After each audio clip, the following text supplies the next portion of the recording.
much. Let me just ask one question first here, a little bit to connect to the other points we have. How many here has been at sea? So how many of you would go back to sea tomorrow if you got a job there? Aha, so this says something about how we treat our seafarers, maybe. Anyway, I'm from Danica Crewing Specialists or Services. Just a short intro what we do. We do crew management and crew recruitment, crew agency services. Where we make a difference is we have a global footprint. We are actually have our own officers in the key seafaring hubs of the world. Strict screening is something which is very important to us. So we make sure that the right seafarers comes on board our clients' vessels. And lately, last couple of years, digitalization is becoming a bigger part of our business. I think we can say today maybe we are 70% crew service provider and 30% technology. Hands-on is still important because we are dealing with people, and we have about crew on 250 vessels. So we are privately owned and owner managed. So you can read more on this one here. So enough marketing, we move on. And I will try to talk a little bit. It's also connected to crew well-being, but how we actually cope with the crew shortage here. And sometimes shipping companies are actually creating crew shortage themselves. And I will try to show this now also. So the crew market today, I think this is quoted many times, Crewing Manning Report 2025, say 8% shortage of the officers by numbers today, increasing to 10% in 2030, and that is not considering that most probably aging crew will have shorter contracts in the year to come.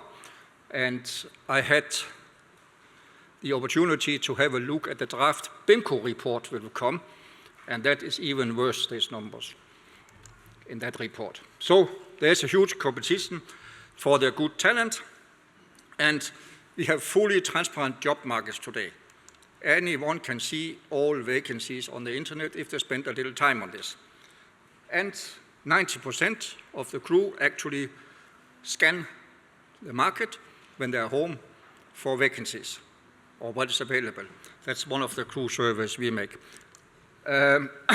So we end up with these good candidates have several job offers, and the seafarers, of course, always take the easiest way, like anybody else is doing.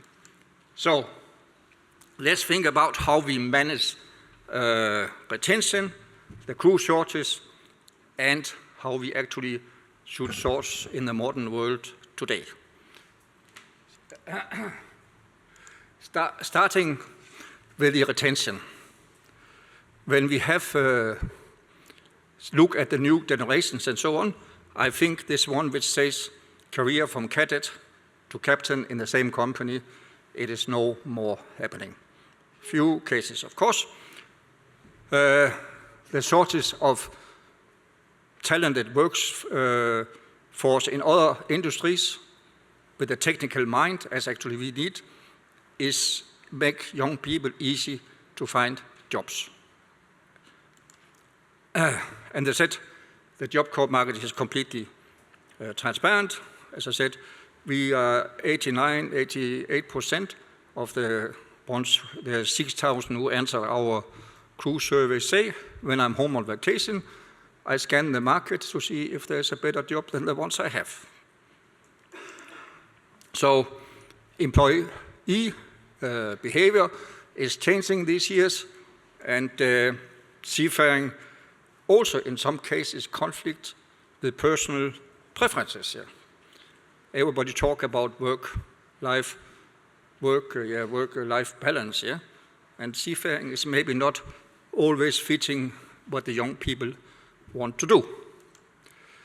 And all this is creating fluctuation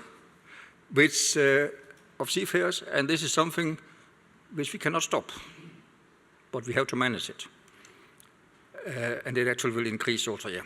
So if you look on the old generation, This is me, but this is maybe everybody who's over 30 or whatever. So we look for stability. We look for a stable income because we want a house and we want a car and we need to pay the loans. So we are taking low risk. That's the old generation here. The young generation, let's say less than 25 to 30 years old, but that's the officers which is coming up now, They seek opportunities. They want actually just, they are maybe happy in one place, but just to try something new, they change. And as there are enough jobs, there's no risk. I can always get another job here. And so their risk willingness is high. This means also that they move around. And we had the example here before, I think we was talking about here, somebody has to build a summer house, is not ready to join, And that's what happens when there is a job market like this, where for the good seafarers, the talented seafarers, the competent seafarers, there are more job offers. They can choose. And this is not going to change. We cannot change it. So the question is if our companies set up is able to handle these things. So today, we was one here was also a question, be over market level for the wages. Okay, you can maybe maintain crew by paying a bonus for them to stay. Shorter contracts. Actually, also our surveys say that 73% of the crew is ready to change job for higher salary. And then there are fringes. I mean, high-speed internet is necessary on board, of course, medical insurance and so on. Good career prospect. This is what we do today, these things. We try to keep the seafarers by this today. But everybody's doing the same. So these strategies are maybe not really working. And maybe we have not to talk about how we manage retention, but how we manage that we have a turnover of crew all the time. And how to do this? First of all, we have to accept it. And we have to accept that people are leaving. Not because they think we are bad, but just because they want to try something else. And of course, a low retention is an operational risk. Coming back to the money part again, this is why we try to keep people also, but on company level, I think in many cases it is much too complicated procedures we have. We must try to standardize this much more between companies and also simplify our procedures. I go one back. Some accident happened 5 years ago or 3 years ago, and the answer to many mishaps is a new procedure or new circulator. And too often these changes of procedures or circular letters are surviving for too long time. We can delete some of them again. And instead of maybe having huge manuals, look at what the airline industry is doing. They have something called decision support system. This is the level below actually procedures. We have checklists, but if the engine falls off the airplane, the pilot will take up a card or open his iPad today or whatever and see what he has to do. Not have the policy and all this to read first. And also screening of new hands. We are looking a lot of, captain must have 5 years experience on the same vessel type and all this. No, maybe we have to think, to look at people who can think instead, who can learn something new. Actually, think means you have a proper IQ to adapt to new things. So this is, I'll jump this a little bit. But basically, we need people who have talent, IQ, that are not mentally ill, as we talked before. We need people who have skills and knowledge, and also we need people, these senior officers, who behave. That means they have a social ability to deal with people and have people to follow them. So how to get this? Yeah, we can develop people ourselves. How to get?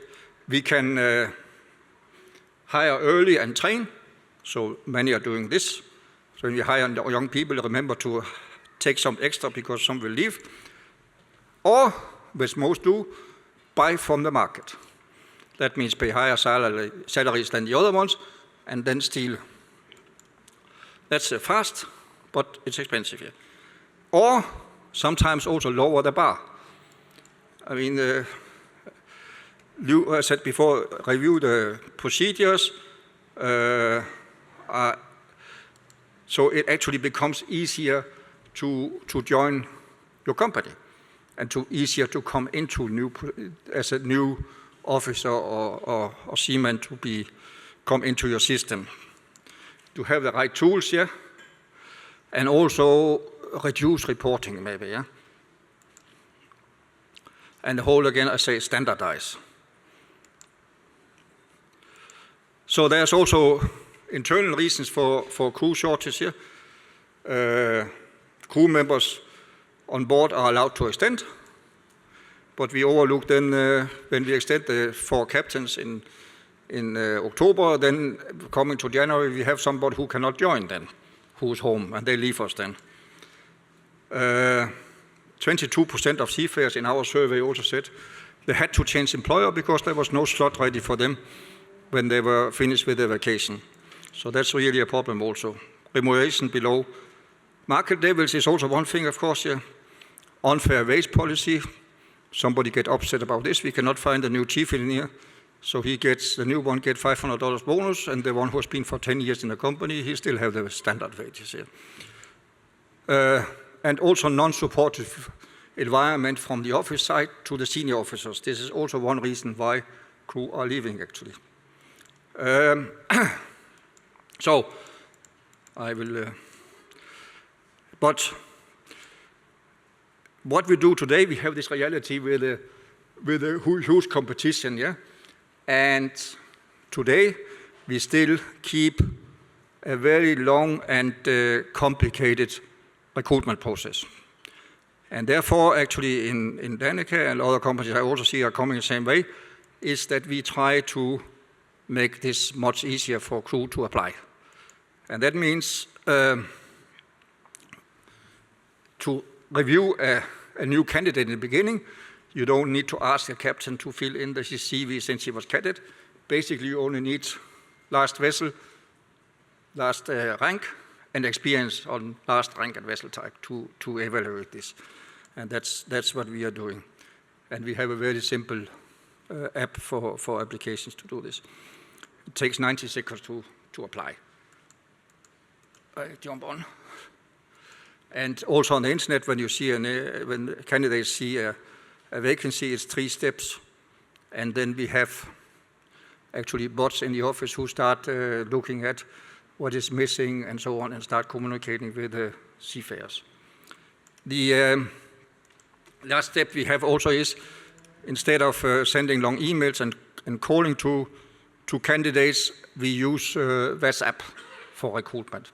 Everybody have a WhatsApp number, and this means when we have a vacancy, we simply push it on WhatsApp to the 60,000 seafarers we have in the database, and this is the vacancy, second engineer container ship, owners of this, salary like this, are you interested? And the guy, he says immediately yes, and then he gets the next question, do you have a US visa, do you have this, are you really ready, do you have this experience? It's all done by a bot on WhatsApp. And finally, when they fulfill all these requirements, the seafarer gets a calendar up, and he can decide a time where he wants us to call him back. And that's very, very efficient. And also if he say no, then we get the reason why he did not like it. So it's not my rank, it's not the salary and so on, and our systems are updated like this. And basically, with this system, seafarers are sitting in a restaurant or some places, and we get in contact with them in the first place. So that was my words.